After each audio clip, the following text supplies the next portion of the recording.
In a world where religious beliefs often serve as dividing lines rather than unifying forces, the search for spiritual truth can feel like walking through a minefield. Every tradition claims authority. Many insist theirs is the only way, and countless people are left feeling alienated, confused, or pressured to choose sides. But what if there was a path that didn't demand exclusive loyalty? What if there was a spiritual approach that didn't seek to convert, but to connect? Over 2,500 years ago, in the diverse and turbulent spiritual landscape of ancient India, Siddhartha Gautama, later known as the Buddha, offered something radically different. At a time when competing philosophies clashed and rituals became ever more elaborate, he introduced a revolutionary idea. Spiritual freedom is not found through dogma, but through understanding and inner transformation. He invited people not to believe blindly, but to observe, to question, and most importantly, to experience for themselves. This core insight became the heartbeat of Buddhism, a path rooted not in worship or declarations of faith, but in direct experience, mindfulness, and compassion. Unlike many religious figures, the Buddha didn't claim to be a divine messenger or the sole bearer of truth. Instead, he saw himself as a guide, one who had walked the path of suffering and found a way out. He simply offered what he had discovered to others with humility and openness. Try it, see if it helps. This approach continues to resonate in today's increasingly pluralistic world. Buddhism's emphasis on understanding over conversion and practice over belief makes it uniquely capable of bridging divides. Where many faiths erect walls, Buddhism builds bridges. Where others demand allegiance, it offers tools, meditation, mindfulness, compassion that can enhance any spiritual or secular life, regardless of background. History offers countless examples of this inclusivity in action. When Buddhism spread to new cultures, China, Japan, Tibet, it didn't aim to erase local traditions. Instead, it adapted, harmonized, and often enriched them. In Japan, Shinto shrines and Buddhist temples often stand side by side. In China, Confucian ethics, Taoist wisdom, and Buddhist practices have long coexisted. Buddhism didn't see difference as a threat. It saw it as an opportunity for deeper connection. In our current age, where division seems to grow louder each day, the wisdom of Buddhism offers a soft yet powerful alternative: unity through shared humanity, peace through inner clarity, and respect through mutual understanding. This story is not about changing your beliefs. It's about expanding your perspective. It's about learning how one tradition's insights can illuminate the path for all, regardless of where they begin.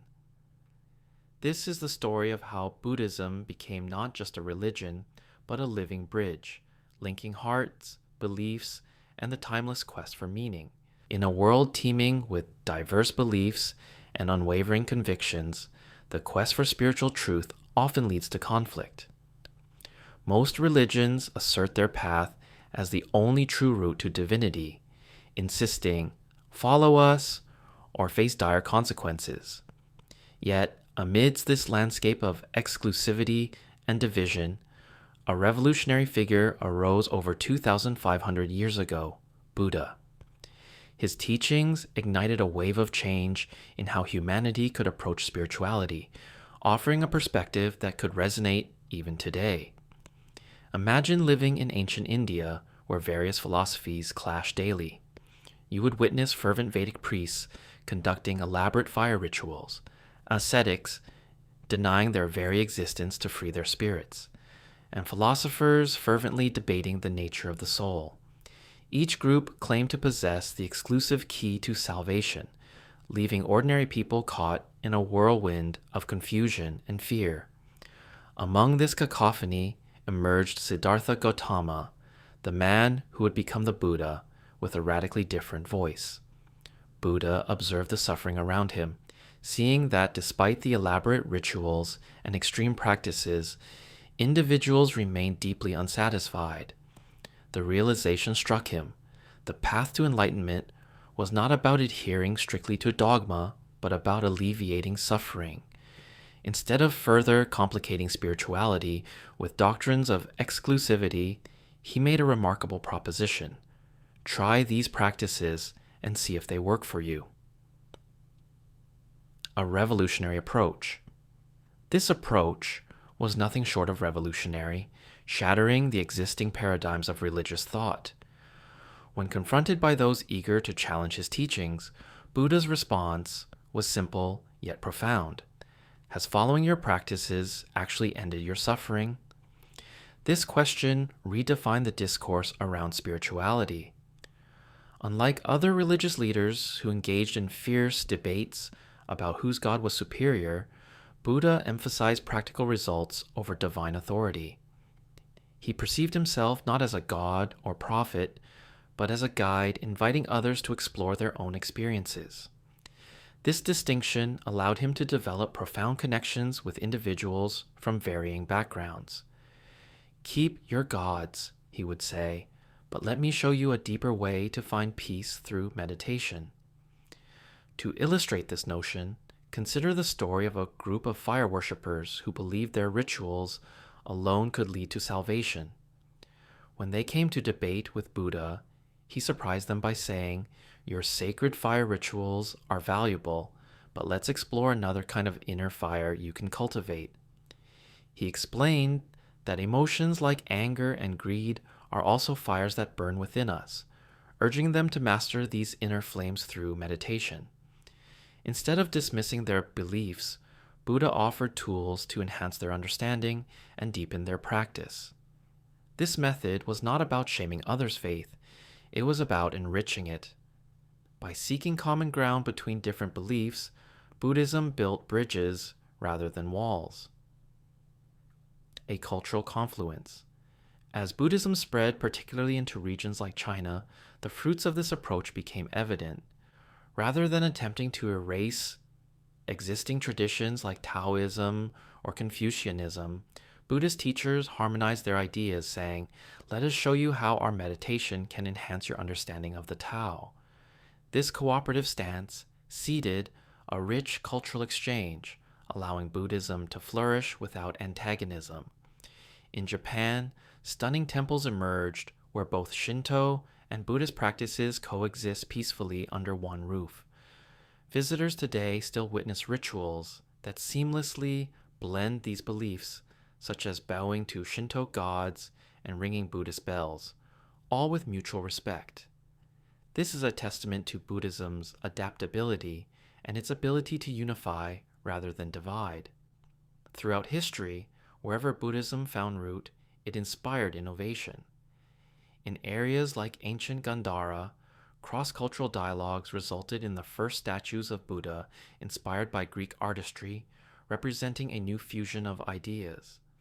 In Tibet, the integration of shamanistic elements birthed a distinctly enriched spiritual practice.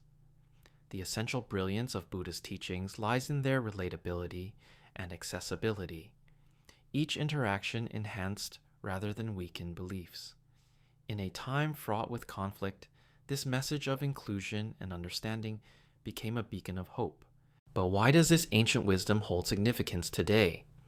As evident in contemporary discussions surrounding spirituality, religious differences often lead to tensions. The ability to seek commonality rather than division could make all the difference in bridging gaps between faiths in our modern society. Consider Sarah, a Christian meditation teacher in Texas. She found that integrating Buddhist mindfulness into her practices deepened her understanding of Christ's teachings about being present. Similarly, Muhammad, a Muslim student, discovered that Buddhist compassion techniques enriched his perception of Islamic mercy. Such examples are not isolated. They reflect a growing trend where individuals are pulling from multiple faiths to foster understanding and personal growth. A pathway forward. The impact of this approach stretches far beyond individual practitioners. Organizations and cultures globally can learn to welcome diverse beliefs without fear. In Silicon Valley, tech companies apply Buddhist mindfulness methods to cultivate better work cultures and reduce stress. Hospitals incorporate meditation techniques to assist patients in managing pain. Even military institutions like the U.S. Marines are recognizing the benefits of mindfulness for improved focus and well-being. But how do we adopt this approach in our own lives? 1. Focus on practices, not beliefs. Instead of entering debates about whose beliefs are correct, ask yourself and others what practices truly reduce suffering. This shifts the conversation from defensiveness to exploration. 2. Seek common ground. Take cues from Buddha's encounters with various groups. Instead of imposing beliefs, find shared values and experiences that can deepen mutual understanding. 3. Validate through experience. Don't accept or reject ideas based solely on what others tell you. Explore different practices and see how they resonate with your life. Experience is a powerful teacher. In a world peppered with religious tensions, Buddha's inclusive approach provides an invaluable framework for contemporary spiritual discourse. Instead of tearing apart one another's beliefs, we can recognize that all paths may converge to similar truths. If this perspective hasn't just intrigued you, but inspired action, consider sharing this wisdom with others. The truths of the past still hold the power to transform our future. Stay curious, stay wise, embrace the journey, and you may find that the way forward is illuminated by the teachings of the past.